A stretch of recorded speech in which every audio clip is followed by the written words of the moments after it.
Yeah,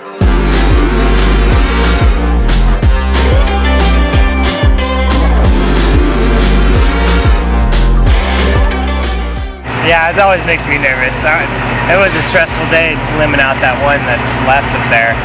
It's not as bad being on the crane.